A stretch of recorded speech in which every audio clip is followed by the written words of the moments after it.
Kay Marcoleta, may pag-asa ka.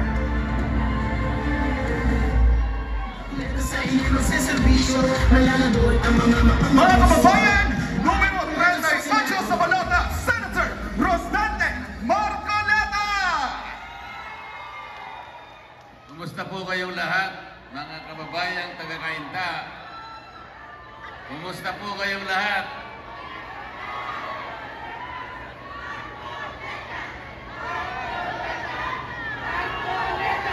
Kumusta na po ang presyo ng bigas? Mura po ang presyo ng bigas. Mura po. Ang presyo po ng gamot, mura po. Ang presyo po pagpapa-hospital, mura po. Yung kuryente, napakamura po. Mahirap po talaga ang buhay natin ngayon, mga kababayan. Kasi po, napakataas na po lahat ang presyo ng pangunahing bilihin, lalong-lalo na po ang pagkain. Hindi na po makaabot yung kinikita ng marami sa inyo dahil sa taas po ng bilihin. Totoo po, hindi. Pero dahil po sa ganitong kalagayan natin, ako po ay nalulungkot dahil imbes na ito po ang unahing pagtuunan ng pansin ng pamahalaan, ang inuuna pa po ay yung pamumulitika at ang pagkakahati-hati nating mga Pilipino. Tingnan po ninyo yung ginawa nila. In-impeach nila ang Vice President. Gusto niyo po bang matanggal ang Vice President? Talaga po? Pero sila gusto nilang matanggal ang Vice President.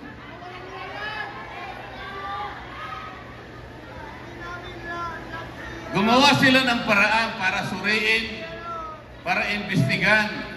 Kunwari lang ang investigasyon na yun. Wala pong karapatan mag-imbestiga, mag-audit ang House of Representatives. Kapag ka po nagkaroon ng inquiry o kaya pag-iimbestiga, yun lamang po ay dahil sa paggawa ng mga panukalang batas. Hindi po kailanman susuriin ang mga pondo ng gobyerno o ng anumang ahensya dahil ang po akala nila sila po ay mga auditor. Mali po, mali. Mali ang paraan, mali ang batayan. Pero tinuloy pa rin nila. Tingnan po ninyo, mahigit pong 400 opisina ng gobyerno ang merong confidential funds. Ngunit isa lang ang kanilang inimbestiga, ang opisina ng Vice President, sapagkat namumulitika lang, namemersonal. Kung talagang gusto nating ayusin ang pamamahala ng ating bansa, bakit hindi ipatawag lahat ang mahigit na 400 na opisina na merong confidential fund? Bakit tinarget mo lang ang opisina ng Vice President? Meron silang gustong gawin. Gusto lang nilang tanggalin ang Vice President. Ang Vice President ko ay ibinoto ng mahigit 32 milyong Pilipino. Pagkatapos po nilang gawin yun, gumawa sila ng Quadcom. Ang Quadcom, ang sabi nila, ay isang paraan para makagawa ng maraming batas. Hindi po totoo yun. Ang Quadcom ay itinatag para usigin, para i-prosecute, para i-persecute ang dating Pangulo ng Republika. Kaya ang pinatawag po sa hearing, mapapansin po ninyong lahat, lahat ng tinawag na mga testigo ay puro kalaban niya. wala man lang silang tinawag na mga kakampi niya. Bakit? Sapagkat gusto nila talaga na usigin ang dating Pangulo. Nangyari po lahat. Sinasabi ko na sa kanila, September 2024, you will impeach the Vice President. Hindi totoo na kayo'y gagawa ng batas. Sinabi ko rin sa kanila, yung Quadcom na yan, uusigin nyo lang yung Pangulong Duterte. Hindi kayo gagawa ng batas. Totoo ang nangyari o hindi? Totoo. Ayun po ang Pangulo ng Republika, kinulong nila, dinukot nila, dinala nila sa kabilang panig ng daigdig para hatulan ng ibang hukuman. Bakit? Bakit nangyari sa atin ito? Dahil sa labis na pamumulitika. Meron po tayong umiiral na mga batas sa ating bansa. Kahit kailan hindi pwedeng manghimasok ang ICC habang ang ating judicial system ay gumagana. Umiiral. Bakit po? Lahat ng hukuman ba natin ay nakasara ngayon? Nakasara po ba ang hukuman natin? Pati po ba yung mga piskal natin, mga prosecutor, nakasara ba lahat ng mga opisina?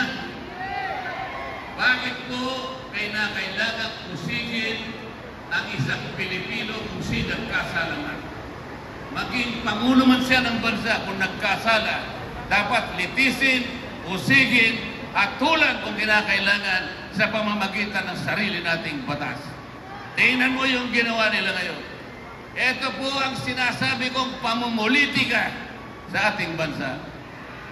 Kapag nagsasalita po ako sa kanila at sinasabi ko ang totoo, hindi naman sila pwedeng makipagdebate ng totohanan. Wala silang mailalaban na katwiran.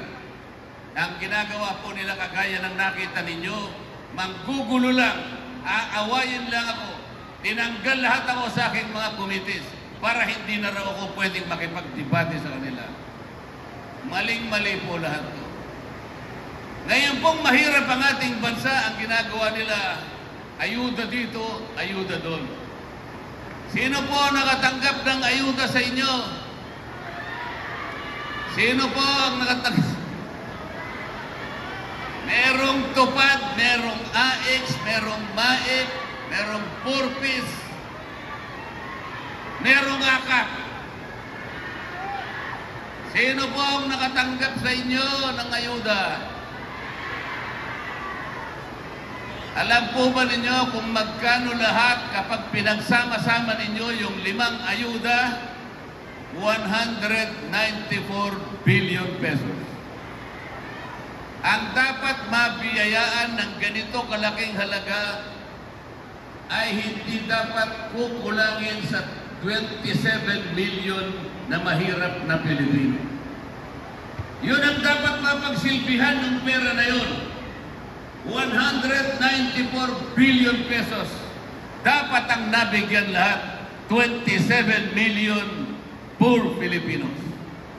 Ilan po sa inyo ang nabigyan? Wala po kahit isa. Pinipili lang naman nila yung binibigyan Yung kaalyado nila, yung mga leaders nila, yung pumoto sa kanila, yung kaibigan nila. Alam po ba ninyo, sa akin tansya, wala pang 10% ang nabigyan sa dapat mabigyan. Kung ang dapat mabigyan ay 27 million Filipinos, wala pang 10% ang nabigyan. Kawawa naman yung hindi nabigyan. Mas marami ang hindi nabigyan. Ganito na lamang po ang gawin natin, mga kababayan, para lahat ay mabigyan. Para walang lamangan. Kapag ako po ay nanalo at lahat ng kasama ko sa PDP laban ay nanalo, ganito ang gawin natin. Lahat po ng kumukonsumo ng kuryente, 2,000 pababa. 5 Lahat po ng kumukonsumo ng 2,000 pesos worth of electricity, pababa. Ililibre natin yun. Bakit po? Bakit po? Kapag ginawa natin yun, 27 milyong Pilipino na mahihirap ang mabibiyayaan. Wala pang korupsyon. Bakit? Dire-diretso po sa inyo. Wala pang magpapapogi. Kasi pag binibigay sa inyo, akala mo galing sa bulsa nila. Hindi po. Pera po ninyo yung binibigay. Pera po ninyo. Pinasasaya lang kayo ng isang araw pagkatapos sa lahat ng araw ng buhay nyo habang sila'y nakaupo, nakanganga na po kayong lahat. Yun po ba ang gusto nyong mangyari? O, tanungin po ninyo yung mga ibang kumakandidatong senador na hindi kasama sa PDP laban. Tanungin ninyo, anong masasabi nila sa nangyari kay Pangulong Duterte? Hindi nila kayo sasagutin. Tanungin ninyo, subukan nyo. Ano po ang masasabi ninyo? Tanungin ninyo, sa nangyari sa Pangulong Duterte, hindi sila kikibo. Para sa kanila, para walang nangyari. Hindi pwede. Hindi pwede. Meron pong dalawang presidente sa ibang bansa ang naiisyuhan din ng warrant of arrest ng ICC. Yung Vladimir Putin ng Russia, nauna pa na nabigyan ng warrant of arrest. Yung Benjamin Netanyahu ng Israel, nauna pang binigyan ng warrant of arrest ng ICC. Sila pong dalawa, nauna kay Pangulong Duterte. Bakit hindi po makulong? Bakit hindi po nakakulong ang presidente ng Russia? Bakit hindi nakakulong ang presidente ng Israel? Bakit po? Sapagkat wala isa man sa kanilang mamamayan ang nagkanulo sa kanilang leader. Pilipino lang ang nagkanulo sa kanilang leader. Dito lang nangyari. Gusto nyo bang nangyari? O alam na po ninyo kung sino yung iboboto ninyo. Yung PDP laban, pipigilan niya ang pagtanggal sa Vice President. Yun namang team na walang laban, gusto nilang matanggal ang Vice President. Yung team ng PDP laban, gustong iuwi ang Pangulong Duterte sa lalong madaling panahon. Yung team naman na walang laban, gusto nila makulong habang buhay na doon ang Pangulong Duterte. Kaya makakapamili po kayo ngayon. Makakapamili kayo. Anong team ang pipiliin ninyo?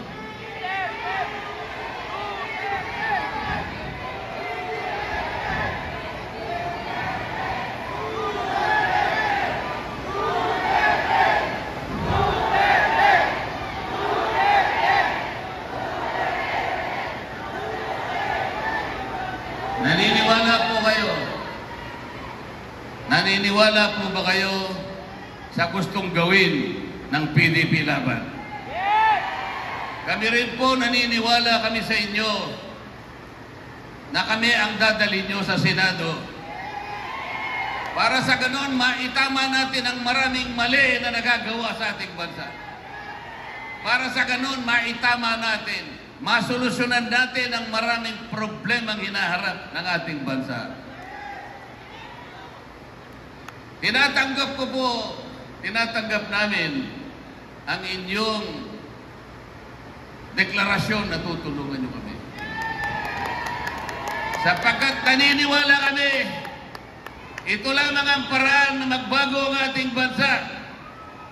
Ito lamang ang paraan para sa ganon magkaroon tayo ng isang kinabukasan na hindi ganito. Hindi na natin alam kung paano mabubuhay ang marami sa ating mamamayan. Alam po ba ninyo na 27% ngayon ng ating mamamayan ang nagsasabi na nakakaramdam sila ng gutom? 27%, katumbas ng halos 38 million Pilipinos ang nagsasabi gusto nilang kumain, hindi sila makakain sa oras. Masakit, hindi matatanggap ng kahit sinong pamilyadong Pilipino. Makita niya ang kanyang anak na gustong kumain, hindi makakain. Pero sa ngayon ay ganito ang hinaharap ng ating bansa. 16 na milyong trilyon na ang utang ng ating bansa ngayon. Utang dito, utang doon, puro utang. Dahil sa ayuda ng kautang-utang lahat. Utang ina, sabi nga nila. Mahalin natin ang ating bansa. Pigilan natin ang kanilang madilim at maitim na balakid. Sagipin natin ang ating bansa. Mga kababayan, sa gabing ito, gagawa tayo ng isang kasaysayan. Tinatanggap po namin ang inyong deklarasyon at nagpapasalamat kami sa inyo. Babalik po kami rito sa inyong lugar. Babalik po kami. Ngunit, sana ipagbabalik namin. Ganap na kami senador ng ating bansa. Maraming salamat.